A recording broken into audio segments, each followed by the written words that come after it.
Welcome to CS Radio.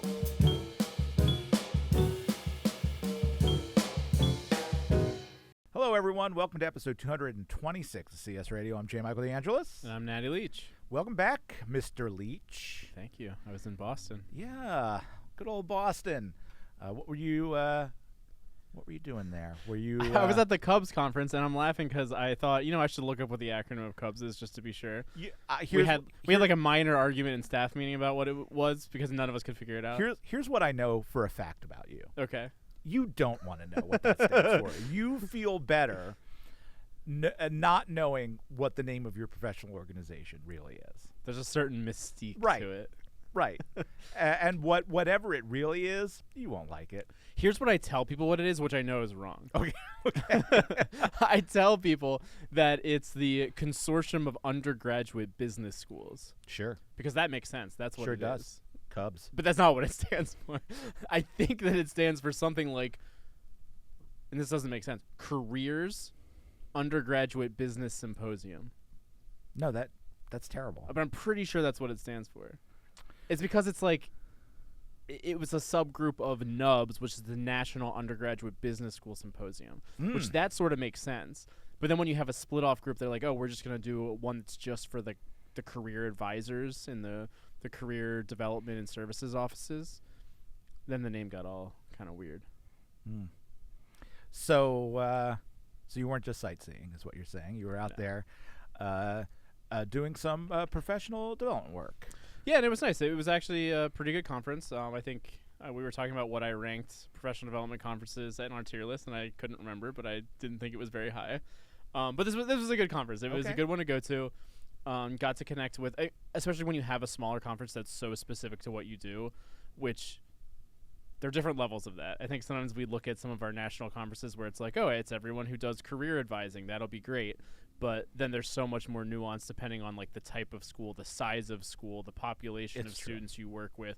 Are you a centralized career center office, or are you individualized just per major, per school? Like there's so many different permutations. So many different kinds of schools. I can remember very vividly having a great conversation with somebody at a NACE conference, I think, and then him just going, yeah, I'm at a for-profit trade school, so like none of this applies to me. It's just very, very different world, which was super interesting to learn, right? Because it is good to know what else is happening out there in the field and in the world, and the different kinds of challenges that our peers face that are maybe just not applicable to the work that we do, or they're approaching it from a different way.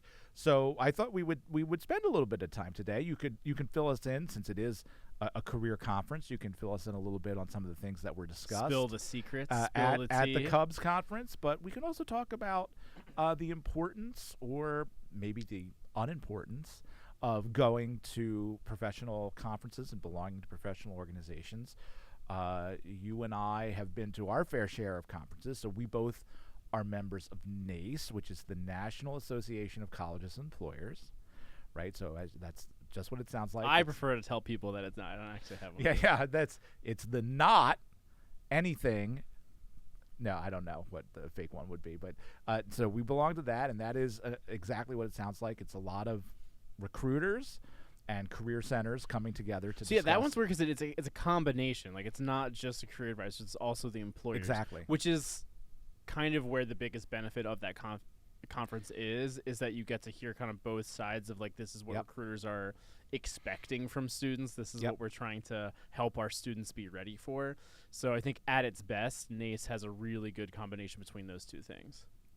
And then again, in sort of terms of split off groups, then we also belong to EACE, Eastern Association of Colleges, which is the regional offshoot of NACE. I get so confused on if we're an Eastern school or a Mid-Atlantic school sometimes.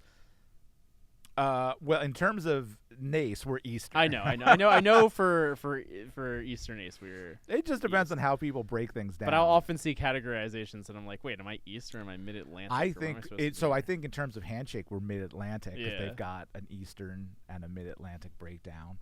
But In fact, so that's another. So it's not really a professional organization in terms of like a NACE or a Cubs, but Handshake, which is our main platform and our top vendor, they have their own conferences. They have a big national conference, which has been virtual the last couple of years, which is really a great. I actually program. love the Handshake. The Handshake conference is really great. It's first of all, it's free for people to go to. Again, it's a mix of employers and colleges, so you're hearing multiple perspectives. They always land a great keynote speaker. Really good speakers. They have Malala, Mindy Kaling. Our very own Adam Grant. Adam Grant was there last year. And I remember how Christine said, and I'm sure you work a lot with Penn Career Services, and he just sort of nodded. Hey, I was taking a look at our FDS, and he's in there as a career I bet he champion is. for I'm sure students. that he is. So, I mean, I'm sure that he is. I'm sure he's very influential. Even though we don't necessarily do cross programming with him, I think he is we're aligned. super We're tuned aligned. in when he has Yes. those student groups. Yeah. So that's another place, and then of course we occasionally go to in-person Handshake events that are more focused on like the product experience. So I'll be going to one in like 2 weeks. I got to go down to DC for a Handshake Eastern get together. Barb went Steamboat ride. no steamboat ride. Barb went to one in New York City in March. That was again more focused on employer relations. And since my job is more about the platform experience, I said, you know what, I better go to this one in DC because that's the focus of that. So I am looking forward to doing that. So there's all sorts of things. And, of course, every year, listeners of this podcast know that I go to the Austin Film Festival Writers Conference, which is a writer-centric conference about the entertainment business. And I come back and do a debrief on the state of the entertainment industry after that conference. So there's those sorts of professional organizations as well. So it's a, if you're interested in something professionally, there's probably a conference, there's probably a professional organization to go to. Much in the same way as if you're a fan of something, you can go to a Star Trek convention or a Doctor Who con or a Comic-Con. So all of these things are out in the world, and I think there's some real advantages to participating in them, but maybe sometimes we overemphasize the importance of them too. So we can cover all of that today on our show. I just think it's hard you have to be really, I don't know. I feel like I'm probably an extrovert overall. However, and I don't like those situations. I don't like the schmoozing aspect of it. Yeah. So for me, particularly when we go to a career services professional event, whether it's NACE or Handshake, this is my job, and I care a lot about it, and I'm very dedicated to my work, but it's not my passion. My passions are outside of work for the most part. Yeah. Right? So I have a hard time sometimes rising to the level of excitement of people who are truly, truly, like, it's their lifeblood doing career services work or being a recruiter. There are some people that are as excited about being a recruiter as I am about being a writer and a podcaster, and that's great. I just can't meet them where they are. And so it can be very draining. I am less of an extrovert. Sometimes I find it really hard, even when I go to Austin and I'm amongst people who share passions and are really good for me to know. Sometimes I just got to tap out. I got nothing left in the tank. And we were just saying before we started recording that I find that conference to be very draining, because any sort of conference, there's always a little bit of a performative aspect. Yeah. I think that's the part that I don't love myself. And when I'm in Austin, like, the first question you get asked when you meet somebody is, what's your pitch? And so they want you to say, did you enter something in the contest? Tell me all about it. Or what are you working on? If I say I've got the podcast, they want me to pitch the podcast. And, like, it gets tiring because I'm not really getting to know anybody. Sometimes it's great because it's a good conversation starter and you move on. But, like, it also feels like it's too transactional. all right, well, I'm not. I don't really like your pitch isn't resonating with me. Yeah. I'm gonna go find someone else. I'm not ready to fund your. I'm gonna go hamster find someone else to exploitation talk to. film. So that's tricky to me, and it can be the same at a career conference where whether it's just that the audience that we're serving is different, or their philosophy and the way they advise students is different, or their policies are different, and I often just don't have anything to say, like in a small breakout group or just at a lunch table, because I'm just like, sorry, that's just like outside of my realm of professional experience. It's weird. There's this mix of things where it's like, oh, that's an interesting way that you're doing it. I would never do that. There's a, oh, that's an interesting way of doing it. I can't do that. Like, Right. we physically are incapable of doing that. And then there are sometimes those in-betweens where it's like, oh, I love what you're doing. Maybe there are ways I could replicate that or use that for our population. And that's where, like, when you get some of those ideas, it feels like you strike gold. And it's like all of a sudden you feel invigorated. You're, like, ready to go back to work and implement something new or try something new.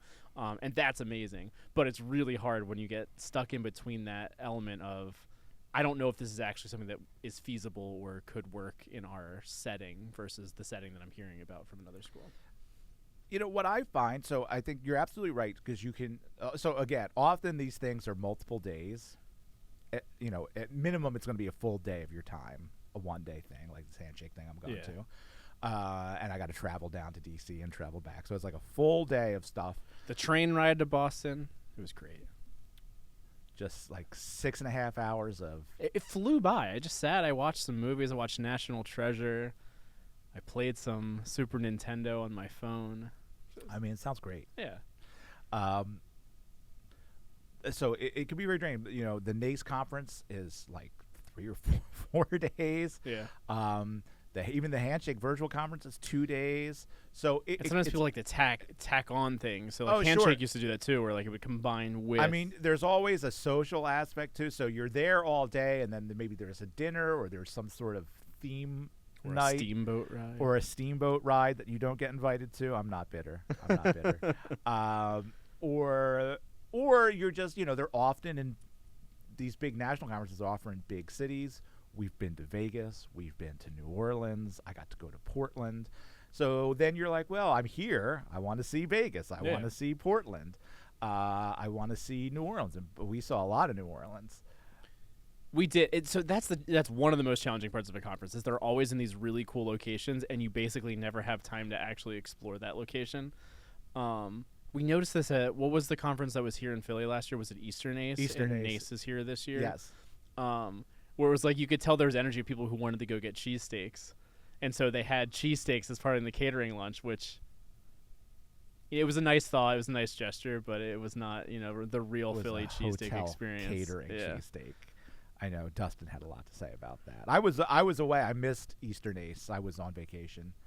But I'm looking forward to NACE being here in Philly. But I mean, you're in like a hotel conference room or all day, basically. So it's really hard to find the time to see unique things. So I appreciate it with the places that either try to build a tour or like some excursion as part of it to go see when something. we hosted GCC 2 years ago, we took everyone to the Phillies game. That's great. A great example.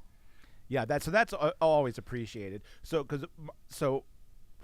circling back the long way to my original point was you can get excited by certain sessions, right? We have definitely gone to things and been like, oh, that's great. We should really try and implement that at Penn, or bring that back to everybody and see if we can come up with our own version of that, right? So that's always a good takeaway and a great reason to go. But probably the most valuable thing I've found from attending professional conferences is just the networking. Just like I had a good conversation with someone, I met someone, and maybe like something, I'll say productive, quote unquote productive, didn't happen right there at the conference, but it's built a relationship now that we've had over time, and we've been able to consult with people. You and I met so many people when we used to have the handshake conference in person. We formed a little email group that we would get together quarterly and just talk about things. So the relationships that we've had for years with people like Nathan, who does a lot of cool data-driven handshake stuff, and I know that I can reach out to him anytime and pick his brain about some data things, or people I've met through the Ivy Plus group. Like, I'm in so many different professional groups. I just had a conversation with someone from that group about a month ago because she knew from our just talking and being social that career services just went through a move and their office is planning for a move. So she was like, could I pick your brain about preparing for the move? So we had that conversation. So those sorts of things, knowing people when it comes to something like having a relationship with an employer or with a vendor, like a handshake. Like I've developed such great relationships with people by going to these handshake things over the years that they're essentially friends, right? They're like old friends. It's really great to see Britt. It's really great to see Aaron. It's really great to see handsome Mike Harbaugh, right? So like you bump into these people, you pick up those relationships, and then you know that there's someone you can reach out to if there's an issue or a question. I mean, obviously we have a really great, person who's our customer success person in Sam. Yeah, Sam's amazing. But I know that I could reach out to any of those people because I've got good relationships with them. Or I could say to Aaron, hey, I know you're working on this new survey tool. Here's just a couple of questions I have, or let me pick your brain about how we might be able to replicate something like that. So it's just really, those are the sorts of things that I have found have been the most valuable takeaways. And it goes back again to why we're always pushing networking. Yeah, and I mean, something I appreciated about the Cubs conference I was at, we had dinner the one night, and one of the people, I think from Bentley, came over, and she was like, all right, shop's closed. No one's allowed to talk about that's great. career services That's anymore. Like, we're just here to, get to know each other and have fun. And that really opened up conversation for a while. I will say she stood up to go do something else, and then people started going, oh, yeah, but we're talking about early recruiting and stuff like that for a second. But they can't help themselves. They just can't. But no, we had really great conversations that night. And that was a highlight to be able to kind of hang in and get to know people a little bit better, talk to people from GW, Cornell, Bentley, Penn State were kind of my corner of the table. Which was great to hear from all those people, even in a casual way. I now feel a little obligated to practice what we preach. So all these people are coming to Philly for NACE this year. Yeah. We got to treat them right. And do what? Take them for cheesesteaks. Oh, okay, yeah. Take them for cheesesteaks. I really like bring them on the podcast. Take them on a steamboat. That would be fun. There'd be so many people that we could. We could probably pull someone random from some school. Yeah, somewhere. But again, I know it's going to be a packed couple of days. So and it's downtown. It's like, oh, come back to West Philly. And yeah, where is it again? Do you know the hotel? I don't. I think it's over by the Art Museum. Okay. Which is where Eastern Ace was. That's why I'm saying that. So. Yeah. But so Natty, it's only been a couple of days. It's all fresh in your mind. Do you have other thoughts about attending professional conferences, or were there certain other takeaways from this year's Cubs conference that you'd like to discuss? Yeah, I mean, I have a few things that I've been thinking about. I put a bunch of notes in our staff meeting today. I didn't sit there and talk through it because I felt like let's get it on. But I put a bunch of notes down.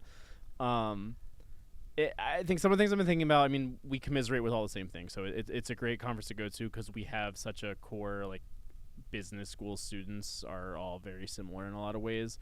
We all deal with the allure of investment banking and consulting coming to grab our students. I think something that's a little bit different is a lot of the other schools focus a lot more on accounting. Yeah, it's not huge here. Yeah, it's a pretty small. The number of people who like accounting here are love it. The accounting student club it's a much smaller population. Really than passionate, schools, but it's way smaller compared to a lot of other schools where that's more of their bigger, that might be their biggest area that people go into from other schools.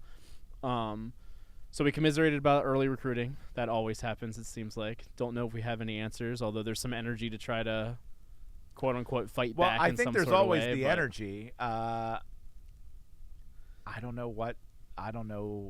There's a lot of people talking okay, what's the stick, what's the carrot? How do we actually incentivize or disincentivize employers from recruiting students a year and a half plus in advance, and how do we really sell why that's not a great idea or how it's beneficial to not do that for everyone in the ecosystem, right? And we've done that before. So we did it, and it was that same group as a group in 2019. I remember collectively brought together all of the deans of the business schools that we represented, and this big letter was signed and sent to all the banks, like outlining, here's why we think this is important, here's why it can be useful for students to have more time to explore. You'll be getting students who are much more ready to enter the workforce and be more ready and willing to jump in and hopefully then sign return offers and stick with you, knowing that this is the right fit for them. Hopefully you'll see long-term benefits there for people who maybe don't want to leave only within a year but stay with the firm for a little bit longer. All sorts of things lined up, but I think it did make a difference for like one recruiting season. That's not right. I think what happened was it flip-flopped. I think we made some moves with some of the bigger firms who then moved back to being later, but then because all the boutiques had seen the bigger firms go early the season before, they all went early. And then the bigger banks were like, well, why did we move back? Because everyone else jumped us. So then it went back to early again. But so there was energy around that, always a little bit of energy there. There's some interesting ideas for what some people are doing related to the like competitive exclusivity related feeling of student clubs on campus. So that's, I mean, I know that's something we talk about a lot here, but it's permeating in other campuses too. Many business schools have the same problem as us with that. Interesting, yeah. And so I was talking to a school who, like, their idea, I won't name the school necessarily right here, because in some ways they were being like a little subversive with how they were doing it. So I can't wait to hear this. The idea, it's not that exciting. It is interesting though. So the idea is that after all of the clubs have done their big exclusive applications for who can be in the finance club, who can be in the consulting club, the career center has their own club that presents itself of here's the process for applying to our club, but they disguise it not as a career center initiative, but as like an actual student club. So they hire student workers to lead this club, and they essentially accept anyone who applies, but they make it look like, oh, you have to give us this, you have to give us this, there's this interview stage of it. And then they do all of the good beneficial things that student clubs are great at. Like they have different partnerships with employers who come in and do networking sessions. They do teaching lessons on what's important. I'm sort of in love with this idea. Exactly. I thought it was a great idea. And we've got the PCAs already. Yeah, so I mean, it's sort of like that, just expanding that out to make it more of like a formalized, like they have their own initiative that, like, if you were to go to that school's student club page, the name of that club would just show up. I want to bring these people. We can like black out their face and blur their voice on the screen. Yeah, shadowy figure. Complete anonymous interview. But I would love to hear more about that. It's really interesting. Yeah, so I thought that was a really great idea. They had even said that they were talking about this idea at another conference, and someone came up to them and said, oh, my daughter goes to your school and is a part of that club, and she loves it. And the person would be like, don't tell her. Oh, yeah, no. Like, don't let the cat out of the bag yet. So I thought that was a really interesting idea. There was a school that was doing something that they called instant interviews. I thought was kind of interesting.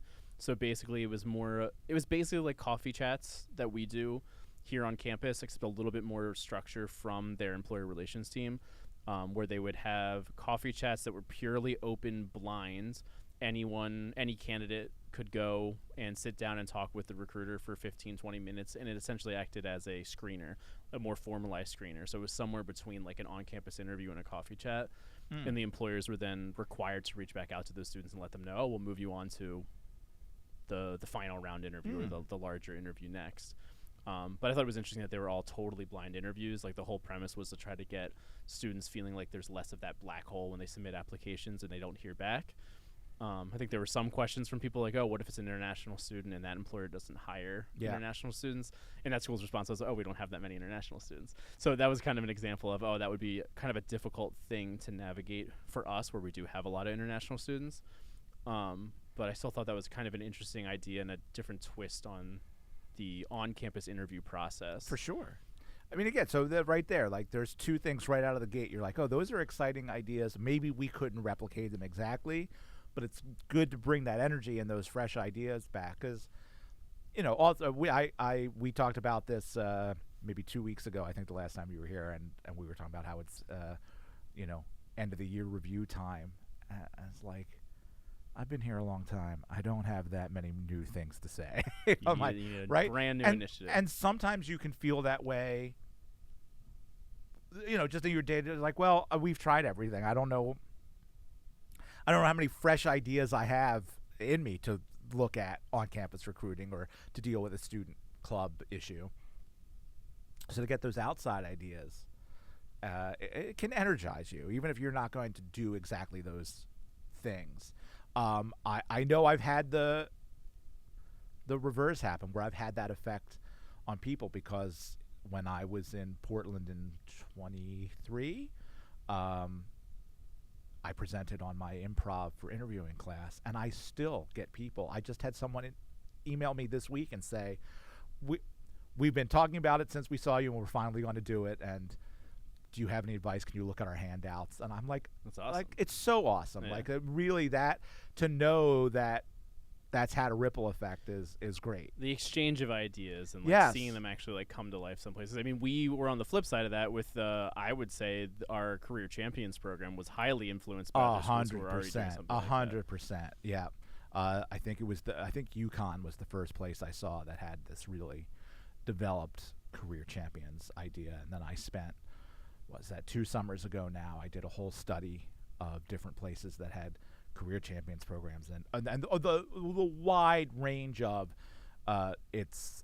everything is highly planned out, and they have to commit to a certain amount of things, and we have classes for them, and they have to do 3 of the 4 classes, and then we have an award ceremony. It's just an email list that they sign up for, and then we can say, oh, there's 1,000 people on the email list, and we've got 1,000 Career Champions, and so we're like somewhere in the middle. It's basically just an email list, but we'd put on the conference every year. Yeah. Yep. Another conference. Well, yeah. Another professional conference. I mean, Free to it's the Penn inescapable. community. It's inescapable. So yeah, how many? Let's see. In a year, how many conferences will I attend this school year? So I will go to 1 handshake professional development event. Right? Okay, so you're splitting not the handshake access. Not the conference, but okay. I'm going to a 1-day conference with them. Yeah. I will go to the virtual handshake conference. I will host the Career Champions conference in early June. I'll go to NACE, which is here in Philly. I'm not going to Eastern NACE this year. I will go to the Austin Film Festival Writers Conference. So that's 5. And there's probably other things that basically count. Then there's stuff that just gets hosted at Penn. The SALT conference. Yeah, that's true. Right, which is sometimes even our retreat feels like our a retreat mini feels like conference a mini sometimes, conference. yeah. I was going to say the same thing. Yeah. So there's so many of those types of things at Penn, and then I have groups that meet. I have my Ivy Plus UConnect users group, and we've got an Ivy Plus Handshake users group, and those folks meet. I've got a meeting with the UConnect group on Friday. They sort of meet haphazardly, but again, it's all of those things sprung out of conferences. So, You know what question I asked people and no one had an answer? Okay, lay it on me. Who monetizes their YouTube channel? No one did. No one knew what the process of that would be like. Well, and if they do monetize your YouTube channel, where does it go? Do they get to How does it keep work? that money? Yeah. Or does it go back to some divisional pile or university pile? So even though if we were back on our rankings, you say you would put conferences and professional organizations at a B. Is that where they are for you? I guess. It's just such a mix, and you have to have the right mindset as soon as you go in that you're going to be open to things. You're going to be willing to share and listen. Yeah. You're going to put yourself out there when possible. So if you're able to meet those bars, so much in life, you're going to get out of it what you put into it. Yes. Yeah. So I think it can be for some people the right person or the right conference. It can be as high as S, but I think sometimes it can also be pretty low. It could be like a C or a D if you just kind of go. Maybe you listen to a keynote that feels not all that particularly relevant to you, and then you attend a couple sessions and it flies by you. Yeah. I agree. They're like an A- maybe for me, but I think I've been. I'm a little bit older than you, as much as I hate to admit it. So I've been at it a little longer, and I think there's something about when you're in a career for a long time, these sorts of professional organizations not only help you build that professional network that you need if you want to grow, but also help you keep those ideas fresh. It's so easy to just get into a routine or a rut. Yeah. And so being at places where new ideas are being presented is always exciting to me. And by chance, when I think about conferences and I think about like schmoozing and stuff, I always think about my one friend who I used to have a band with. My phone was just ringing. He was calling me. I haven't heard from him in years, from back when I was at NYU. But he was so good at the networking piece. It worked really well for us because he was our bass player, but he also ended up essentially managing our band in a lot of ways. All right. So he helped make sure we could get gigs. He corresponded with people on our behalf for all sorts of different things. I saw him reading a book that I at the time did not understand. And I saw the cover. I was like, "Why are you reading How to Make Friends and I Influence knew that's what people?" you were going to say. I was like, "What are you reading?" And he was like, "No, it's really good. It's really influential. You should absolutely read it." I never did, but I understand it a little bit better that's now. Why that I'm your only friend. That's why I was never able to influence anyone. But let's be honest about something on the table. You and I are as close as we are, probably because we went on a trip together to Las Vegas. That is true. Yeah, we had a great time there, and so and I was gonna say earlier, one of the crutches in our office is that we are pretty close, tight knit group. We are, and so when we go to some of these conferences together, it's very easy to clump together and just have our people. And in some ways, that's really positive, right? So you build better relationships with people that you work with every single day, like us.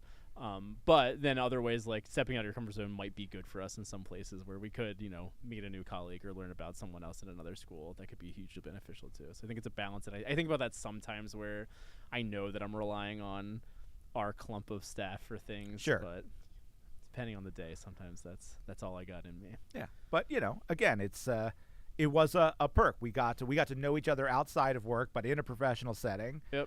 And we're like, I like hanging out with that guy. Let's go. We'll go. When we get back, we'll go to lunch. It's a Butcher Bar. Let's go. I'm so full. We've been eating a lot today. Yeah, that's the second time Butcher Bar has come up today. It's true. Butcher Bar, if you want to sponsor this podcast, you just let me know. Well, Natty, I'm glad you had a great conference. I am looking forward to the ones coming up. I'm particularly looking forward to NACE being in Philly and everybody coming. As much as I love to travel, it's going to be fun to have everybody come to us. And I'm looking forward to going down to D.C. and checking in with our Handshake folks. So there's a lot of new features coming up in the next school year. I always like being the first to see those. So I'm really excited about all that to come. And we'll see you all next time on CS Radio. This podcast is produced by the University of Pennsylvania Career Services Office, a division of University Life. It was created by J. Michael DeAngelis and Amy Lynn Kirshner. Your hosts and producers are J. Michael DeAngelis and Natty Leach, and it's produced, mixed, and edited by Lorna Lynn. If you like this podcast, please rate and review us on Apple Podcasts, Spotify, Amazon Music, or wherever you get your podcasts. Follow us on Instagram and Threads at Penn Career Serve. We'll see you next time on CS Radio.